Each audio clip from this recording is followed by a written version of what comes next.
Okay, guys, welcome. Tonight's topic is the spirituality of the Kabbalah of trauma.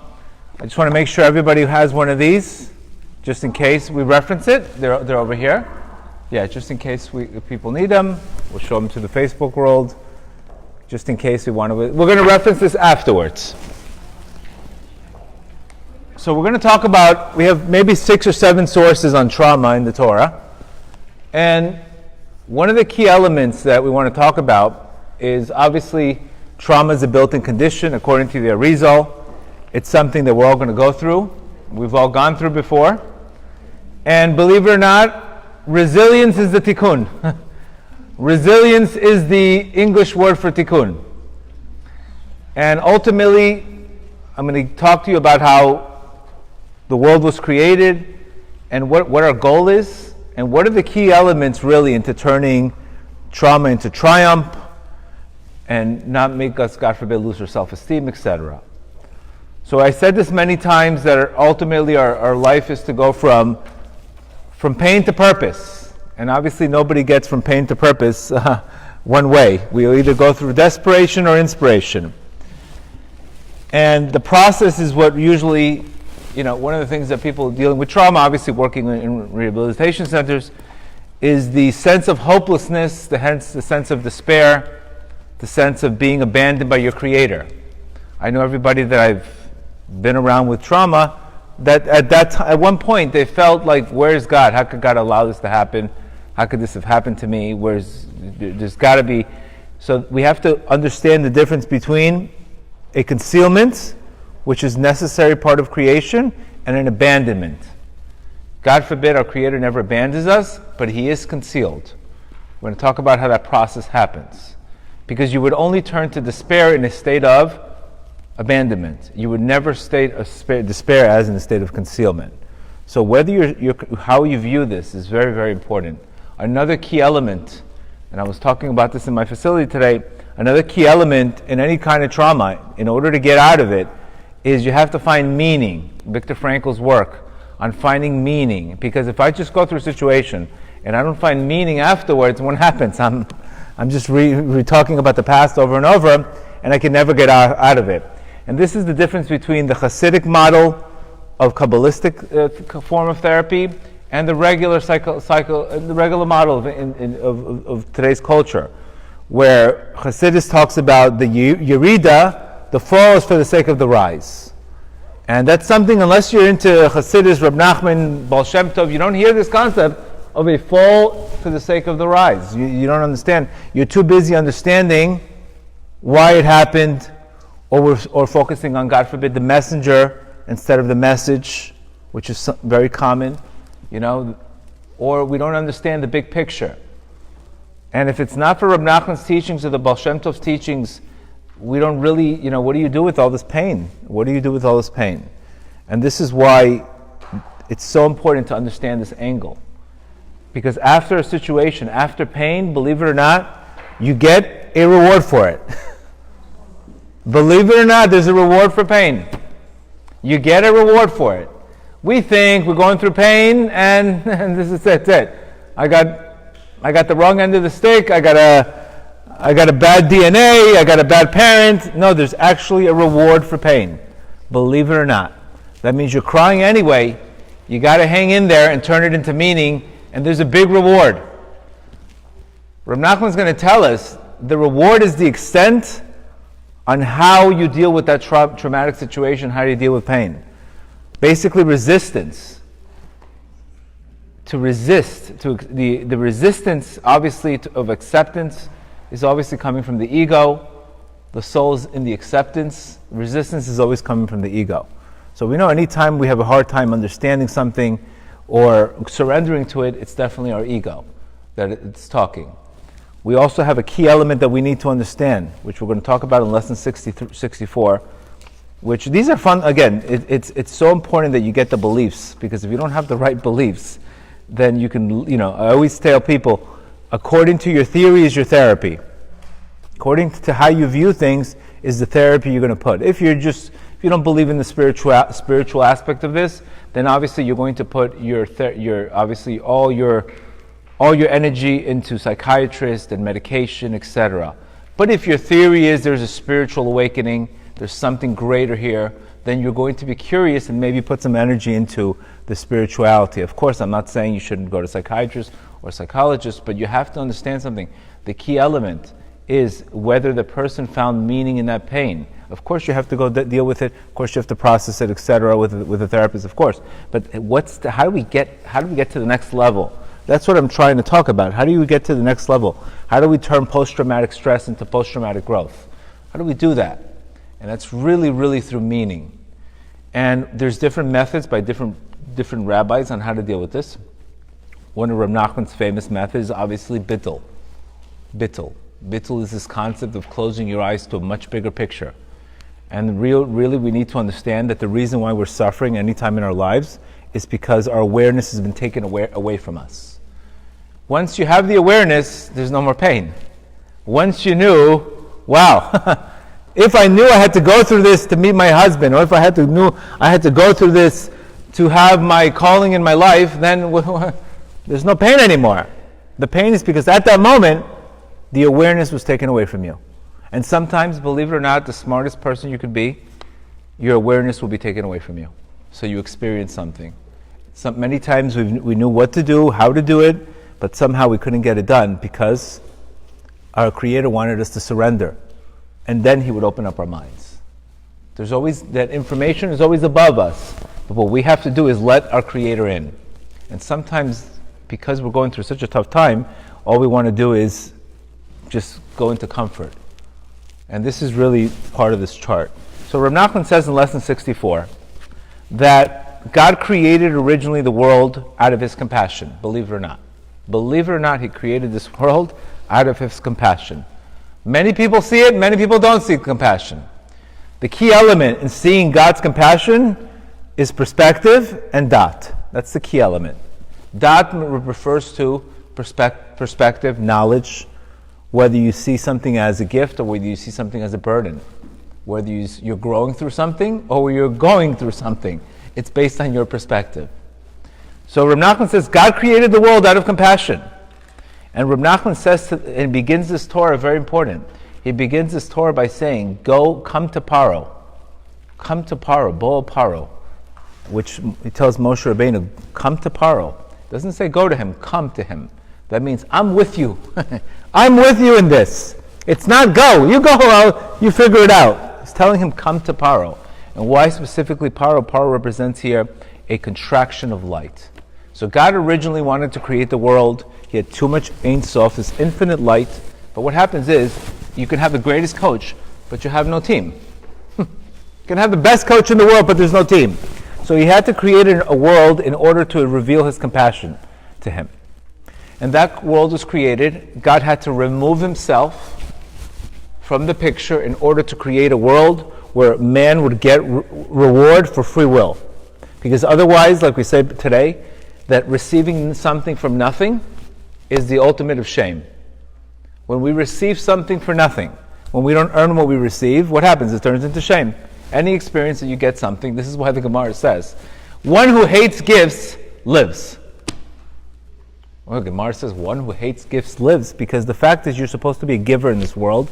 You're not supposed to be a receiver. You imitate God by giving, and you suffer when you start taking. This is the importance of when we're able to get to the next stage and go through that trauma. Now we become givers, because we're no longer victims. We become the co-creators. And when you become a co-creator, you can enable God, you can mimic God, and you can mimic just like He does. He gives, etc. So He created the world out of His compassion.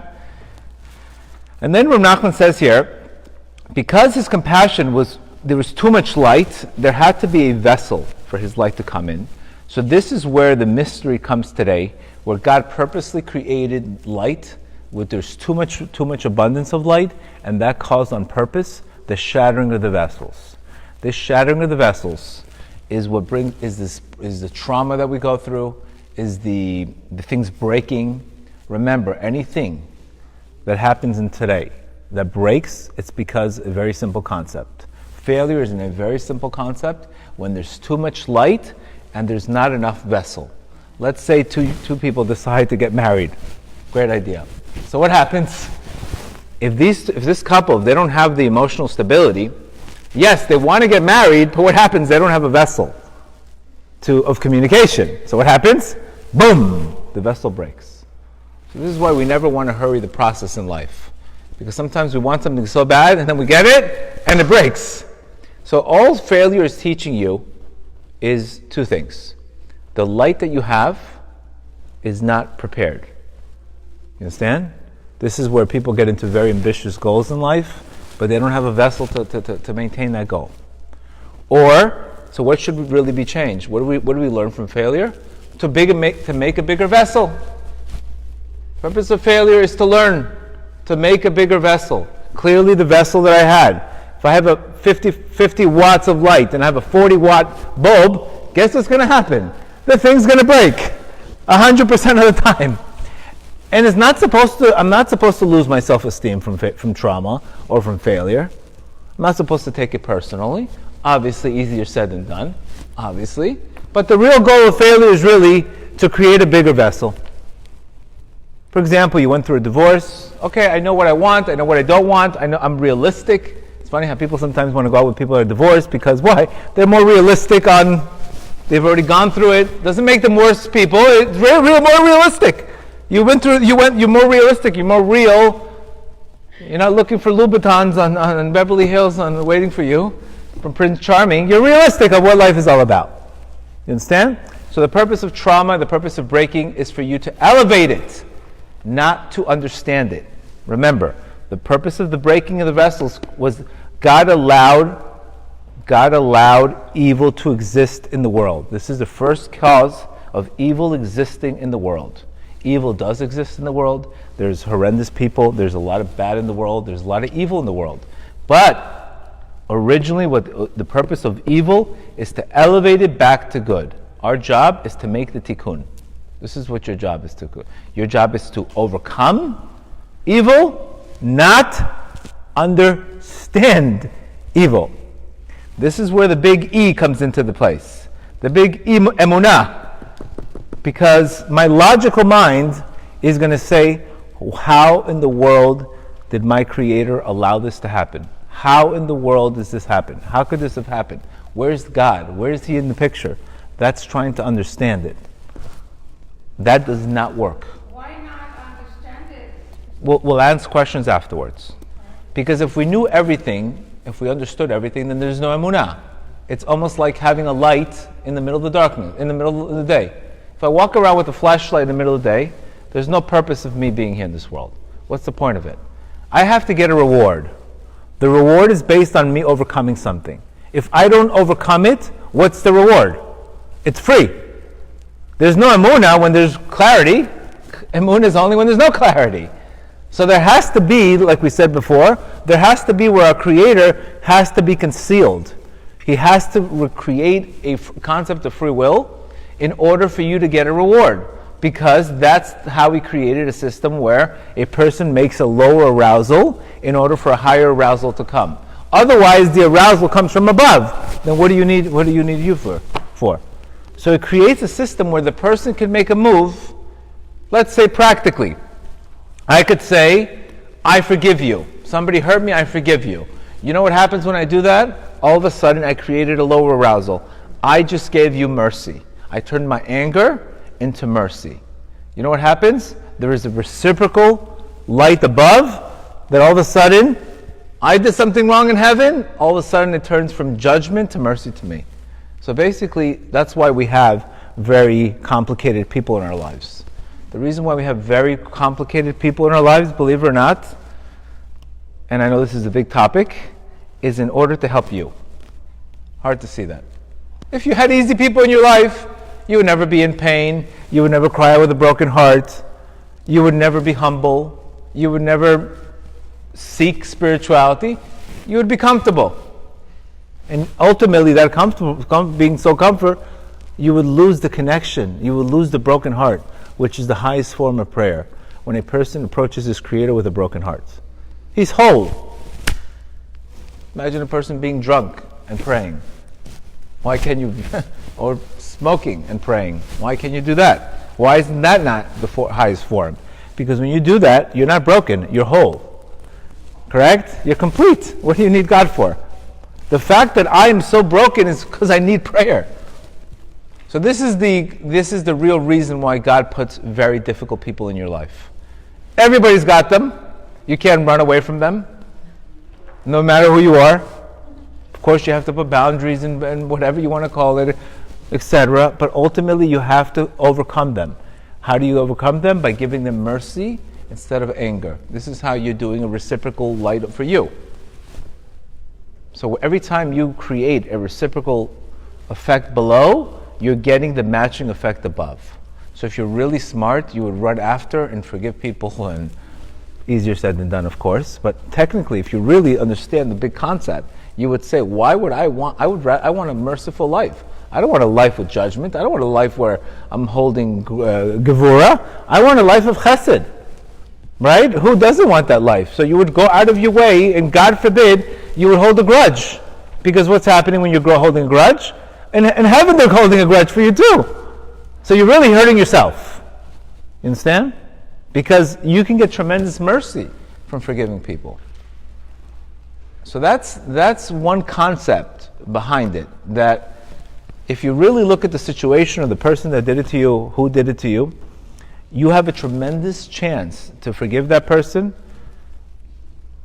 and you're able to get a tremendous amount of mercy in heaven because you went against your nature and you forgave that person or that person who hurt you, etc. That's one way. That's how you become a co-creator. I'm not talking about enabling, but I'm trying to explain to you the belief of Emunah is that everything is happening for your benefit. And you also have to understand something very important. Our Creator wants us to be just like Him. So what happens is there's weak parts of our lives. There's areas in our lives that we're very, very weak in. And those areas that we're very, very weak in are constantly getting exposed. Over and over and over again. And you could say, why would my Creator create so much pain to me? He's exposing this area in my life that it's so difficult for me. And it keeps on happening over and over again. Why? It's to make it obvious so you can change it. Because if something's not obvious in your life, you'll never change it. But you'll see areas in our lives, whether it's a breakup, whether it's a relationship, toxic relationships, whatever it is, where a person has lack of low self-esteem, and every time he gets into a relationship, he becomes a victim, right? That will always happen to them until they overcome it and get self-esteem.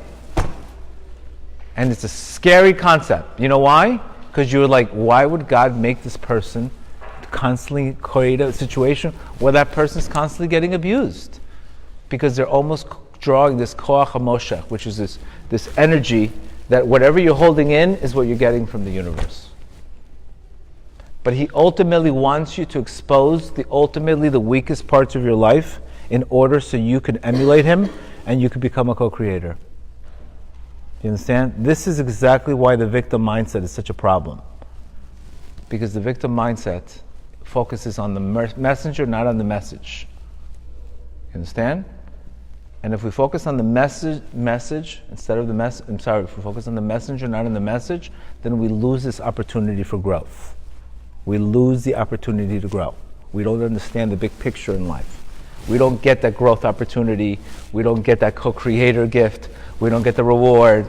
Unfortunately, we become the victims, unfortunately. This is what in Kabbalah we speak about, refers to Mochem Katnut. But you have to understand, evil has to exist in the world. This is the shattering of the vessels. And ultimately, what your job is in this world is to make a tikkun. A tikkun, a simple example of a tikkun could be where a person turns a drug addiction into a spiritual awakening. That's a tikkun. You took a horrendous situation to a spiritual awakening. Or a person, God forbid, getting molested, he turns into an organization to help children that are in need. You ultimately turn the biggest darkness, because remember, evil is not separate. The job of evil is to hide good. See the difference? Evil is not a separate entity. It's not like God created evil. No, it hides good. That's the bottom of evil. Evil hides good. Just like a shell covers a fruit, it's the same thing that evil does. It covers and doesn't allow the good to be revealed. It hides it. That is what we call, in Kabbalistic terms, as a klipa. A shell. What's the job of a shell? To hide good. But our ultimate goal in our life is to go from, if you take a look at the charts, which my friend Isaac's son helped me, ended up inventing it from all my classes, is basically to go, this is the events that happen to all of us. You see the white, just a 2-second thing. This is the events that happen to all of us. Then we go right, because of the amount of pain that we go through, right away we go into a comfort zone, because we don't have the capacity to deal with all of this. After a comfort zone, we go into ego and pride, which is a form of, all of a sudden, because the ego's job is to reflect or blame somebody, right? And then after that, we go into a deep, deep, deep darkness or depression or very despair state. And then you could see the magic happens when there's a surrender. This is another class altogether, but I'm just showing you, this is really the circle that we go through. It's the trauma from the darkness to the light, where ultimately after surrender comes courage, comes wisdom, and comes purpose. You're going to have to make that circle in your life. That's the wonderful circle that we all go through. Some of us, the good thing about this, which Isaac made so beautifully, is it shows you at least where you are in the circle. It shows you where you are, where your mindset is. Some of us are encouraged, some of us are in despair, some of us are still blaming other people for it, right? If we're blaming other people, remember, we're in the darkness. Because remember, ego has to project or blame somebody else. You understand? It's normal. We all do it. Let's be honest. We all do it. There's not a person that doesn't do it. But some of us recognize it's not working. And whatever I'm doing is not working. So me obviously being a gambling addict and recognizing that the gambling is not working and the blaming my father for not raising me right is not working. And all that not working, I finally say, okay, I'm surrendering. I give up. And that's where magic begins. Surrender is where magic begins. When you surrender, you go from the biggest darkness to all of a sudden the light starts coming. Courage begins, and then momentum begins. This is ultimately the tikkun that we need to make, is to go from pain to purpose. Just to give you a visual on what's happening, because what trauma could do to you, it can completely put you in tremendous despair. It could put you in a tremendous state of despair, and you'll think you're never gonna get out of it, and it's basically you just avoid. And avoiding in life is not really coping with it. It's just crashing crashing very, very, very slowly. That's what avoiding is in life. It's crashing in slow motion. Anytime we avoid something, yes, it's the illusion that it's avoiding, but it's just, you ever see a guy jump off a building and you say, how's it going? So far, so good. But eventually, unfortunately, he's going to hit. And you can't change what you're not aware of. That's another problem of recognizing that you can never change what you're never aware of. You can never change what you're not conscious of. So ultimately, we have to be aware of these things. And we shouldn't be scared of them. This is where the Torah is telling you, you don't need intelligence. Sometimes you need faith. And this is the problem where today's society, I have to figure it out. I have to figure it out. You need to not be smarter, you need to surrender more. I would say today, 2021, it's not about knowing more, it's surrendering more. That if whatever you're doing is you're trying, nothing's working out, it's because you're trying too hard and you need to surrender. God knows you're smart, God knows you're intelligent, but the problem is not that the answer is you can't get the answer. It's the answer is not revealed to you. It's a revelation issue. It's not a intelligence issue. You ever wake up one day and you say, you know what? I'm just going to let go and surrender, and all of a sudden you get the idea right in your head. What happened? You let God in. He expects you. That's why our sages say we have to cast our burden onto Him. But remember, like we said before, the ultimate goal, growth is non-negotiable in our lives. And your weakest areas will always be exposed. Because that will get you to your destiny. Do you understand? It's usually the weakest areas that we go through that gets us to the destiny. And this is where the problem begins. If we just watch football, you could see it's the same quarterback throwing to the same wide receiver, and he'll continue to do it until he sees a weak coverage. They hit that line all the time. Because ultimately your Creator wants you, and He wants you to grow, but He can't grow unless you fix this issue. Imagine a guy, Hashem wants to give a guy parnasa, a wife, but he's not working on his self-esteem. So imagine that.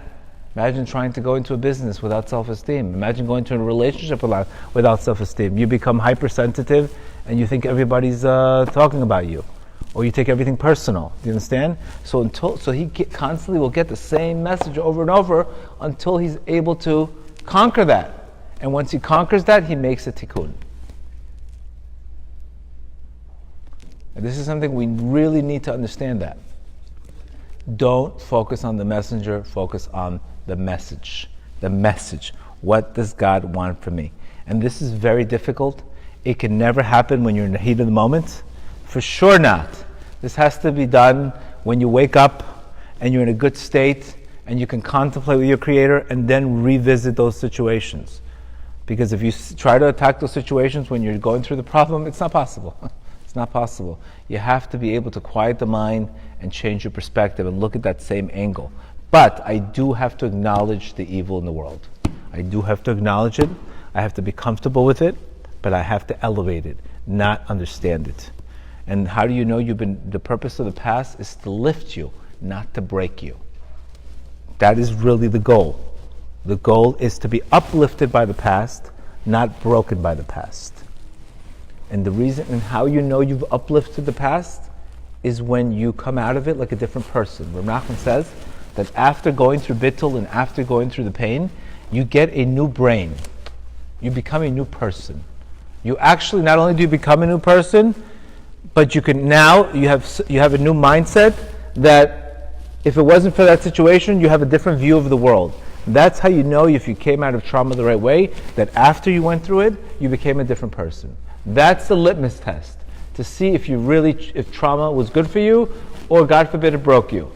If you came out of there, some people came out with organizations, some people came out with different things, some people became spiritual because of trauma, some people tremendously strengthened them.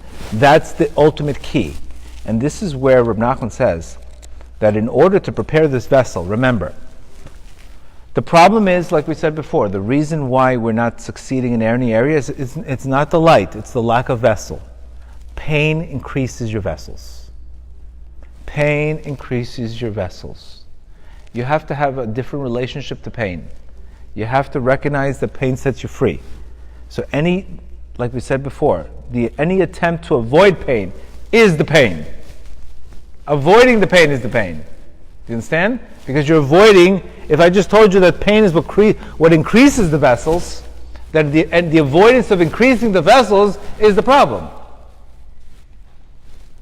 In order to prepare the vessels, Reb Nachman says, the first stage is to lift our eyes to the ultimate good where everything is good, and to make unity out of our prayers.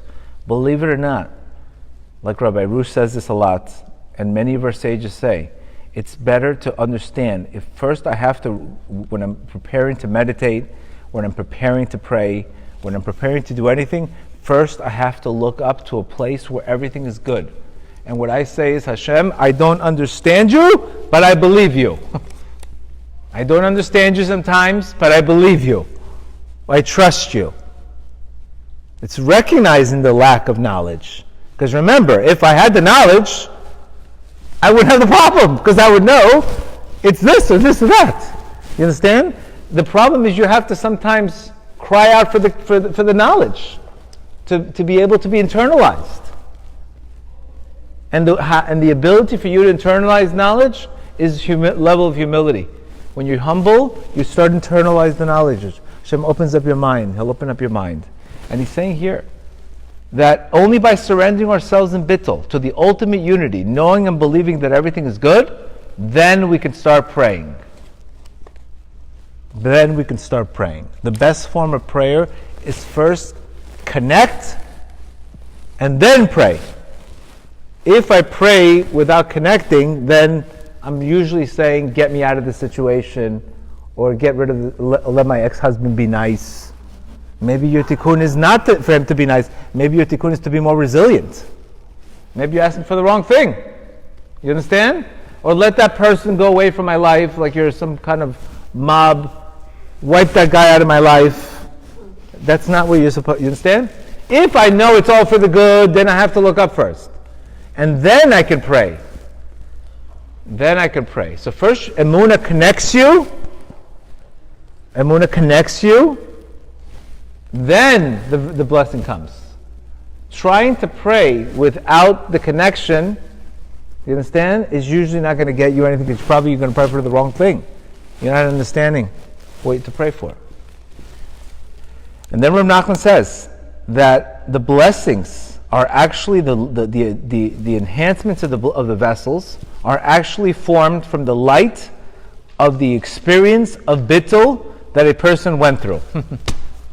You understand? But the pain that you went through, in order not to run away from this problem, not to escape from it, the going back and forth. I know this is good for me. Next thing you know, your head is like, oh my God, I can't believe I'm going through this. I know this is good for me. So you're going to basically go back and forth in this process. But as long as you don't check out, you're going to get a reward for that pain. You need to understand that. This is where any form of addiction stops the bittul process, because the addiction doesn't allow the pain to happen. You understand the problem with the addiction? It doesn't allow. If God wants you to face your stuff, He wants you to fix that weak area of your life that has to be fixed, no matter what. And the reason why it keeps on happening is because it's just exposing the weakness of your life. It's just exposing the weak area of your life. This is why we keep on getting the same lesson over and over again. It's because that weakness part of our life has not been elevated. So it keeps on happening and happening. But it would appear to be, why are you picking on me? Why are you picking on me?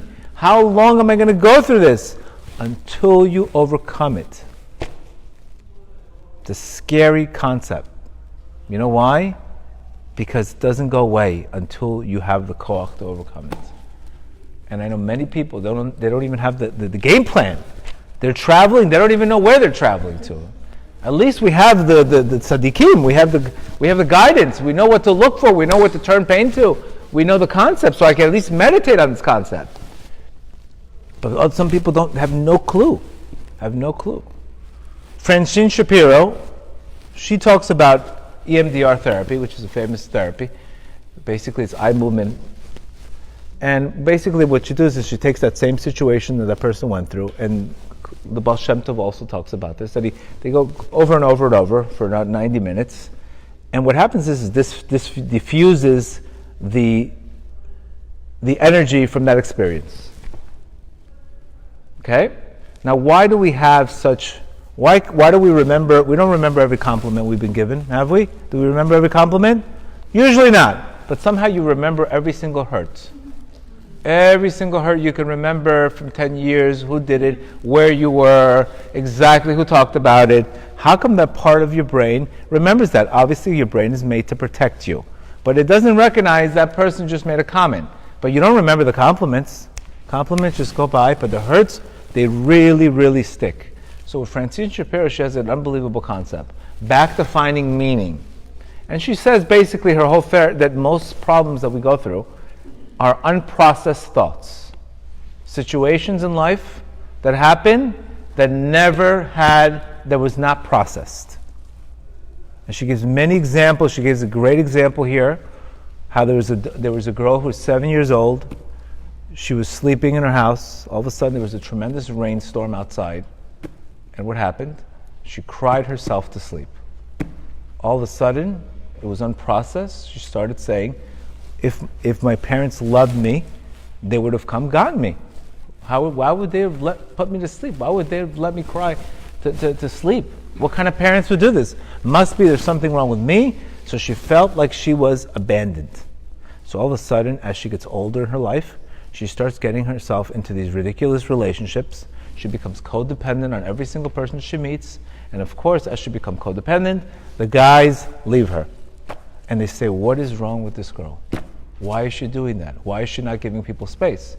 Because time cannot, your subconscious, there's no time limit. Happened 7 years ago. It happened when she was 7, and this was haunting her today till she was 22, 23. And every single time she got into a relationship, right away, attachment, fear of abandonment. And what happened? It kept on happening over and over. Every time she gets a relationship, beautiful girl, etc., they should be dumped every single time. And exactly what she had in her head, that she would be abandoned, actually was fulfilled. What happened? She never processed that rainstorm that the parents never heard her. The parents never heard her cry. If they would have heard her, she wouldn't have been abandoned. So that 7-year memory that the child all of a sudden had to get healed by recognizing my parents in here. So you could see sometimes how many of the way we act today is coming from our childhood. And these unprocessed, so it's very important. Our sages say, Reb Nachman says this, Hasidus says it, that whatever happens to you, right away, give it meaning. You have to give it meaning because you have to get it out of your head. Because if you give it meaning, for example, I have a failure, what do I say? I won or I learned. That's it. If I think about the failure over and over, I'm never going to want to do another business deal again. Did you win? Yes? God bless you. Did you learn? Yes? You win or you learn. It's very important to give things meaning. For example, let's say you're in a relationship that didn't work out. What's a good line to say to yourself? Sometimes God has to save your soul, break your heart to save your soul. It's not the best thing in the world, but He saved my soul. It's out of my head. I'm not carrying around this weight to another relationship. Does that make sense? This is what happens. We have to give whatever happens to our lives, we have to give it meaning right away. Because if you don't give it meaning right away, it's going to start accumulating and reinforcing the negative behaviors and the negative thoughts that you already have. So we don't need more and more negative reinforcement. We need the opposite. We need the elevation, not the reinforcement. So it's very important, whatever happens to you, right away give it meaning. Give it the right meaning and get it out of your head. Because if not, it just constantly becomes more and more and more and more and more. This is another great book, The Psychology of a Tzimtzum. Tzimtzum, like we spoke about, a Tzimtzum represents a concealment of God. That's where free will happens. The Tzimtzum is where God removes Himself from the picture in order for man to get reward for that. So he talks about a beautiful concept, which is so important to understand. Therapy, the Hasidic way, versus the other model of therapy. Okay? The Hasidic model, Reb Nachman says, that if you look at some of the Christian models, they believe that a person has a share of the original sin, and they have this constant remorse and guilt over a certain event that happened, and usually they'll blame it on the parents, or where did it happen, how did it happen, etc. Hasidic therapy is future therapy. Future therapy. It's thinking already about the future. This broke in order for me to have more emunah in my life. This happened in order for me to be my bishop. We're always thinking about the Yerida. Okay, I went through a Yerida. What's next? Also, the difference between Hasidic therapy also is it does recognize a state of darkness, but they don't call it a depression. They call it a moment of darkness instead of a temporary depression. I'm not saying there's not clinical depression. I'm not saying that. But Hasidic recognize, I get times in my life where I get to tremendous darkness in my life. But I know it's a wave, it's going to pass. It's going to pass. There's never a time that I have not had every single week a state of where you get this crazy darkness that no matter how smart you are, no matter where you're living, it comes to you. And it's going to come to you. And you have to almost recognize it's going to go away. It's not a permanent state. But you can't run away from this and say, I want to be happy all the time. It's not happening. Because we do have to have a night in our lives before a day. You have to have a night in your life. And you have to recognize, yes, you want to be happy. This is why Reb Nachman says, there's times where you're going to run, and there's times that you need to just hold on, hang on. Not every time you need to run in life. There's times that you need to hang on. There's times in our life where we just need to hang on, not throw everything out, not go backwards. I'm not saying going forwards, just hang on. 2020 is a year to hang on. You're hanging on. You're not dropping your spirituality. You're not dropping this. Drop the news. Don't drop your spirituality. But there's times that we need to understand. In a marriage, in a business, there's peaks and there's yeridot. It has to happen. Because remember, the light that you get, usually in those situations, are formed from the darkness that you hung on. So here's the paradox. I have to go through that darkness in order to get that light. You understand? Because remember, the vessel that's created is created from the test, not from the light. I have to show my Creator that I'm hanging on. The Hasidic Therapy, which is based on Reb Nachman, it's oriented towards the future. And it recognizes that any fall that a person had to go through is this concept of never despairing, because you had to go through it. And he's saying here, what's the difference what the mud looks like? Who threw the mud at you? It's mud. Yes, I was thrown mud. But we don't want to talk about who threw the mud, what kind of mud. We want to talk about what are you doing with the mud? Yes, there's mud on your shoes. How'd you get there? What are you doing next? This is why our sages say, depart from evil and do good. We don't want you to steer in the sin too much. We don't want you to steer in the past too much. Because what happens is we're worried that if you stick around in the past too much, you might get a membership there. Do you understand? You might get a membership in the past. So there's specifically why there's two sins. There's the sin itself, and there's a reaction to the sin. Sometimes we wallow too much in the past out of guilt. Jewish guilt, you ever hear that?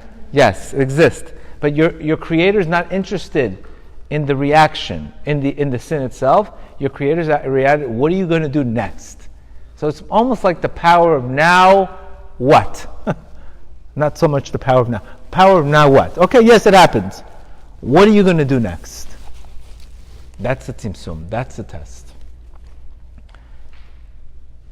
And he's saying here, it doesn't matter what kind of mud you had.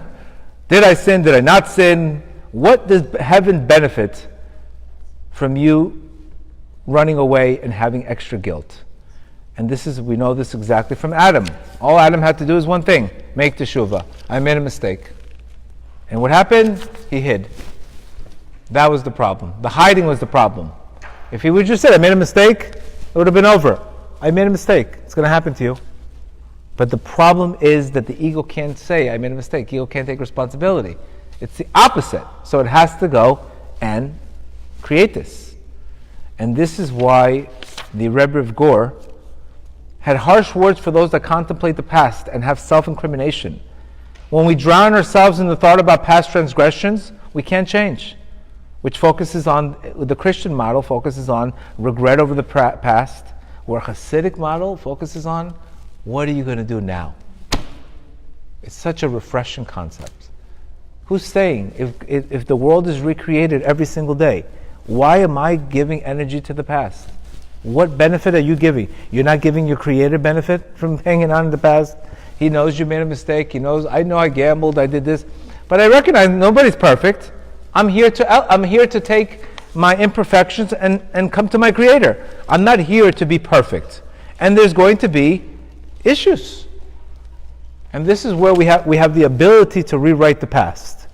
And we know this example from Yosef Atzadik. He clearly says, and he went through trauma. He went through major trauma. He didn't say, I was sold. He said, I was sent. The big aha moment. I was not sold. I was not sold. I was sent. You understand? I was sent. I was sent here. I had to go through this to become that. Big difference between sold, a victim, sent, a victor. Do you understand the difference? What would enable him? What enabled him to do that? It's because he had constant joy and simcha. So number one method, you have to get your eyes off the messengers. You have to take your eyes off the messenger. You have to. I can't stress this enough. The more you dwell on the messenger and the messenger and the messenger, and he did, and my narcissistic husband, ex-husband, and he's putting me this, he's taking away from this, he's taking away from that, everything is taken away from me, and etc. You're just going to become a victim. And then what's going to happen? You're going to go date new people. You're going to talk about your narcissistic husband. Who's going to want to marry you? Sign me up. You don't want to bring old things to new relationships. You understand? You see a guy traveling in the airport with like 25 bags, you're not going to travel with him. You want to travel lightly in life. I'm not doing this to be insensitive. But what happens is, if we have emunah, there's a present afterwards. If we don't have emunah, we get stuck talking about the messenger. That is what it's called mochem katnut. And again, this is not, of course, you say you're 100% right. Nobody's saying you're not 100% right for being upset and for being traumatized and for being this, etc. But when you get to a higher consciousness, you recognize that hurt people hurt others. And it really had nothing to do with you. When you get to that higher level of consciousness, you understand that it was all hurt people hurt. It had nothing to do with you. It really had nothing to do with you. Just like you would never, imagine somebody, being in trauma, that a wife saying that my husband never dances with me, and the husband's handicapped and he can't walk. How can he dance with you? He doesn't have legs. So some people are also emotionally not able to give. And you have to give them mercy instead. You have to, opposite of hating them, you have to give them mercy. This is how you mimic your creator. This is how you mimic your creator. This is, guys, I'm going to be honest with you. I'm giving you the ideas and the concepts. Now you have to absorb it. You have to pray for it. It sounds super easy. Chick-chack. I'm just giving you I'm trying to give you a roadmap of where you have to go with this in order to make that turn, in order to get to the green, to the yellow. Because otherwise you're going to stay here. Otherwise we stay here. Ego, blame. We never make that movement. We don't want to surrender because we say, why should I surrender? It's not my fault. Why should I surrender? It's not my fault. Clearly, right? He's the one that's the problem. This is what we would normally say. Why should I surrender? I didn't do anything. I'm the victim. Because you had an opportunity to give mercy to that person, and you had an opportunity to be great. And you didn't take the opportunity. That's why you have to surrender. That's why you have to transform. Because when you get out of that situation and you see its beauty, when you see it in my facility, when the clients are able to make that turn, and now they're giving the classes out, and they're encouraging other people in recovery, it's the most beautiful thing in the world. Because now they became just like God. They became the givers. It's a beautiful thing. Now they're giving. We're calling you, here, come. You need to speak to new people. They just came in here. Please give them a good word. Leon works at our facility. It's the most beautiful thing in the world. There's no price for it. There's no price for it when you see the person that was a taker now become a giver. Which is ultimately another great book from Aryeh Kaplan. What did he do? He imitated God. Aryeh Kaplan says our whole goal in this world is to imitate God. Just like God gives, you have to give. Just like God's merciful, you have to be merciful. Just like God's patient, you have to be patient. Just like God doesn't offend easy, He bears insult, you have to bear insult. Just like He, not only does He bear insult, but He cleans up the mess, you have to bear insult and clean up the mess. This is how you become superhuman. Now, what you get the reward for this is you live a different life. When a person lives and he becomes a co-creator, he lives a different life. He has gratitude. He has an abundant mindset. And obviously when you have gratitude and abundance, what do you think comes to you? Gratitude and abundance. It's pretty much a magnet. See, people today, they're confused with the vision boards. They should have more gratitude boards. And then they attract. If you have more gratitude boards, you'll attract your visions. But sometimes when we have vision boards without gratitude, we're just showing, God, this is what you didn't give me. It's the opposite. You end up getting things in life when you feel abundant. When you feel that energy, you just get things come to you. Things come to you. And you have to recognize the opportunities that you're missing out when you don't get in that state. It's you would recognize you're doing it for you. The more I imitate God, the more I'm in my soul state, and the more gratitude, the bigger the perspective I have, the bigger the self-esteem, etc. But the opposite is also when I don't imitate God, right? And this is the difference, what Jacobson said one time very, very nicely. He says, what's the difference between children and adults? Children, they forgive easy. Adults don't forgive easy. Because children would rather be happy than be right. Right? But adults would rather be right than happy. Right? So you could see the concept. Why can we just forgive easy? If 99% of the things that happen are not even about us. You understand? Think about it. It's not even about you. Because somebody treats you horribly, somebody does a horrible thing to you, it's really them. Hurt people hurt others. Angry people get angry at others. But merciful people don't hurt others. So it really has nothing to do with you. This is where self-esteem and taking things personal is such a big thing. Because you'll recognize, why would you give away energy? Why would you still be controlled by that energy? And this is really the best way. If I can look at a situation and I could say, you know what? How in the world can I imitate God in this situation? How can I be just like Him? What would God do in that situation? God would probably forgive him. You all of a sudden become a co-creator. And once you get a co-creator, you are in the VIP, different mindset. People don't take away your energy as much. You become merciful. You look at things completely different. You're in and out of problems pretty quickly. But the reverse is true. When we don't become co-creators, we become takers, which is the opposite of what God wants. He wants you to imitate Him. And He's going to do whatever He can to get you to be in that state. Because you have a portion of your soul in Him. Your soul is made from infinite greatness. So you have those attributes already built in. The DNA is already built in to be great. And when you're not great, He's going to make you great, no matter what you want. This is why we go through the same lessons in life until we pass it. And it appears to be tremendous amount of pain.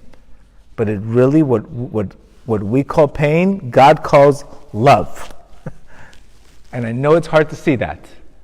It's hard to see that. This is why the first thing you have to look is when you pray. Number one, look at everything as one.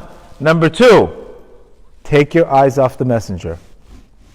Number three, ask yourself, what does God want from me here? What area of my life does He want me to expose, that He wants me to strengthen? It could be my self-esteem. It could be my emotional control. I would say today's generation, self-esteem is usually the problem. I would say. Because what happens is when you go through these situations, first thing is to do, you start losing yourself. We start losing love for ourselves. Right?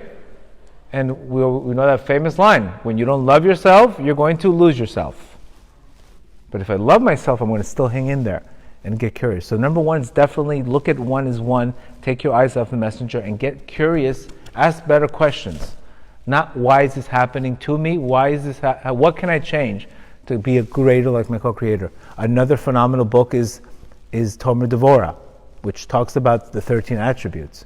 So now you have to look at situations in your life as opportunities. You have to look at these situations in our life as opportunities for mercy, not as harboring resentment. And this is the greatness of having moach shebelev, the mind over the heart. The mind over the heart is something very precious to our Creator, because he's recognizing that you're a merciful person. Joseph Atzadik. How much hate could he have had? If he was Moroccan, forget it. They wouldn't have nothing to eat. Just joking. One Moroccan joke a class, that's it. But he wasn't. He didn't punish them. He didn't get angry. He didn't do a Scorpio on them, right? What did he do? He says, it's not even about you. I was sent here by God. This is your trauma story. Sent versus sold. This is trauma 101. Evil, what did he do? The evil that he went through was actually elevated because he became the king of Egypt. Yosef HaTzadik is the story of our lives. And this is how you ultimately recognize that we're all here. And some of us are here, some of us are here. But once you start getting courage, what do you think comes afterwards? You're going to want more wisdom. Once you start getting courage, you start getting over, you start building your emunah, next thing you know, okay, I want to learn more. I want to get more. I want to get curious. What else can I learn? Give me a new book. What happens if you keep falling back? Then you haven't surrendered. You haven't surrendered. Because remember, a new person is awakened when you surrender. You won't recognize that person. You're going to have to change your social security number. They're not going to recognize you. You have a face change. I see people, when they surrender, their face changes. Unlimited Botox for life. Facelifts. Spiritual facelifts. Why? Because what does stress do? It wears you down. Gray hair turns blonde. Everything changes. Because your energy changes. You know why? You get light. You have emunah. Emunah gives you light. Wisdom gives you light. You're saying you don't fall back? Not if you can have occasional setbacks, but you'll have the wisdom. You'll have the game plan in order to stay there. It'll be a quick thing and right back up. But unless you surrender, remember, a person's wisdom lights up his face. This is a very Kabbalistic concept. What lights up your face is not lights, it's wisdom.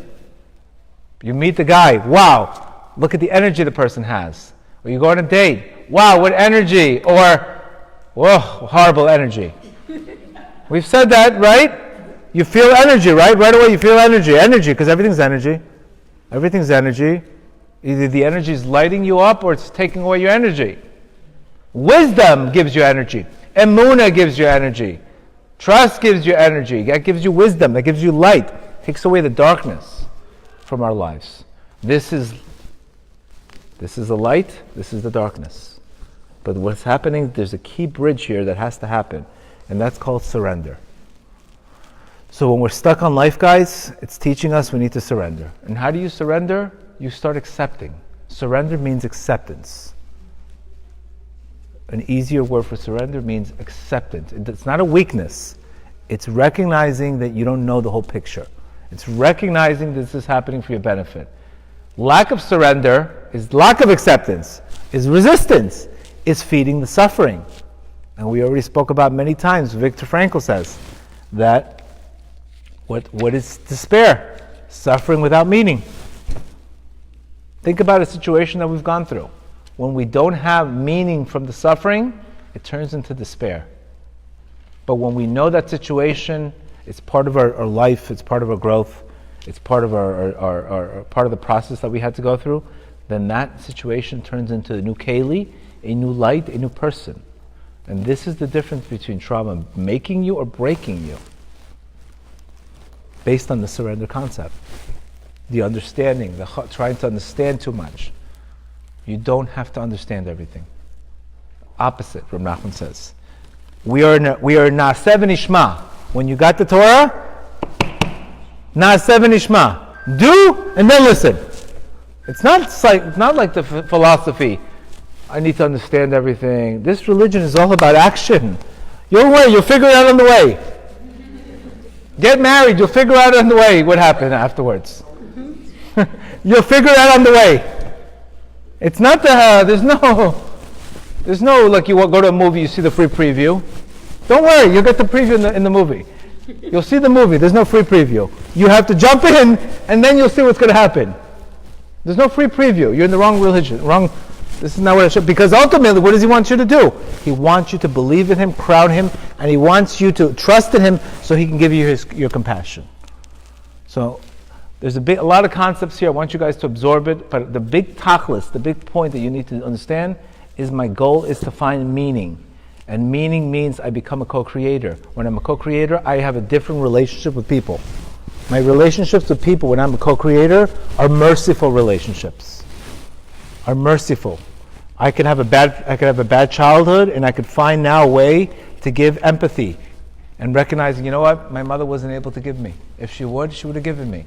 That same relationship that was toxic became now you're giving them mercy. It's a beautiful thing. that you could turn to toxic parenting, that means it's never too late to have a happy childhood. Never too late to have a happy childhood. How do you do it? You go back, you rewrite the story, and then you go rewrite the story and say, you know what?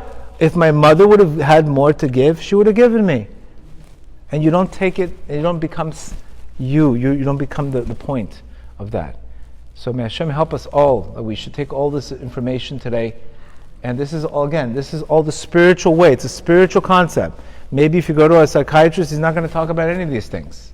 This is the Hasidic, Reb Nachman, spiritual way, that knowing that the breaking of the vessels is going to happen. It's funny how when I was actually doing this class, there was a beautiful vase that just moved into my new house, and it broke all over the place. It broke and shattered in pieces. And you know what's going to happen? Yes, I might step on it.